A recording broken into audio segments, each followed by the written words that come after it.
That Warradale property is a little known spot Warradale, but it's some really, really great access to the beach, really close to the city, and prices are just, I think, really good buying. So you should check it out. Look up Warradale on your map if you don't know where it is, and it's a small pocket of homes and really, really good. And as you can see from that, that's a quality property. Those owners are going overseas, so very motivated as well. Now we've got Robert Harding from the HIA with us. He's the Regional Director for South Australia. Welcome back, Matt. Thank you. A couple of questions, which one in particular here. Just let me run through. So this is from Tony Shepherd. I'm looking at getting a new home built for me and my wife to move into, but she's quite sceptical about this process and would prefer to buy one which has already been built, which, you know, we're happy about, but that's okay. What can I say to her to convince her that building a new home is the better way to go?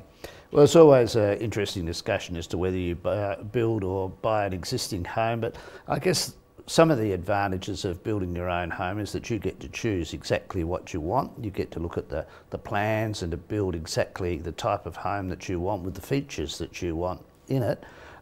Everything's new, and there's some fantastic new products out there, particularly in the area of kitchens and bathrooms these days. You're right. I went through GWA, which was the old Caroma showroom the other day, and I was just blown away by the type of products that you can now put in your kitchens and bathrooms. So those are some of the advantages, and as I say, you get exactly the design that you want. And for people who are thinking about building a new home, they need to do their homework. They need to go to show homes. They need to look at the plans and the display homes that are out there, get their ideas together, and I'm sure there are many builders who can meet their expectations.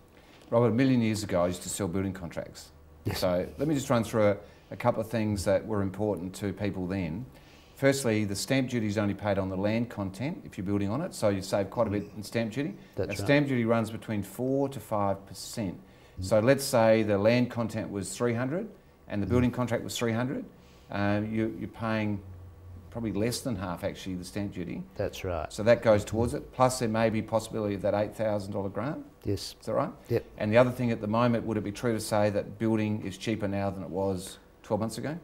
Certainly it's very competitive out there. That's using a fairly neutral, neutral term.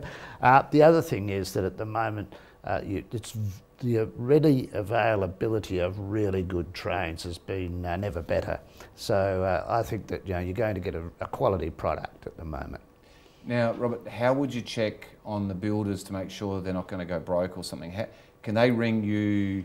I mean, you can't get a guarantee, but how would you do your due diligence if you're going to pick a builder? There are a couple of things you need to do. First of all is that you need to check the Office of Consumer and Business Affairs website, because if there have been any disciplinary proceedings against the builder, it's recorded on that website. Okay. Check whether they are a member of one of the professional associations, the HIA or one of the others. But I think the best way of doing that is to ask the builder who they've recently built with, get the names of those people and contact them and see what their experience was, and just find out how they found the experience. And I think that's probably one of the best ways of doing it. A couple more things. In the 3 months following, is it 3 months after the building's complete and you move in, you get up to 3 months for maintenance? Is that right? That's right. Yeah. And when the property is handed over, you get an opportunity to go through the property with the builder and make a list of things that you think need to be touched up. Generally, there's not too many. The builder has an obligation to attend to those, and then the maintenance period lasts for 3 months as well. You can come back if something goes wrong during that 3 months. But people shouldn't also overlook the fact that with new buildings, there is a 5-year structural warranty which is guaranteed by law, so that if something goes wrong structurally over that 5-year period, then there is a claim back against the builder. Right. Now, the other thing that may not be obvious is if you're an investor, there's depreciation galore all through a property. The items within the property, the dishwashers, the exhaust fans, carpets, all depreciate at a high rate, and the building itself is depreciable.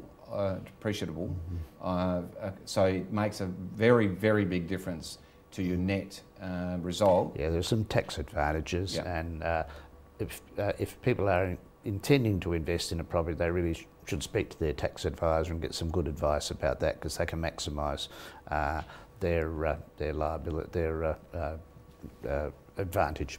Robert, as always, thanks very much, mate. You're fantastic. Thank you very much for having me. Now let's go and look at some hot property.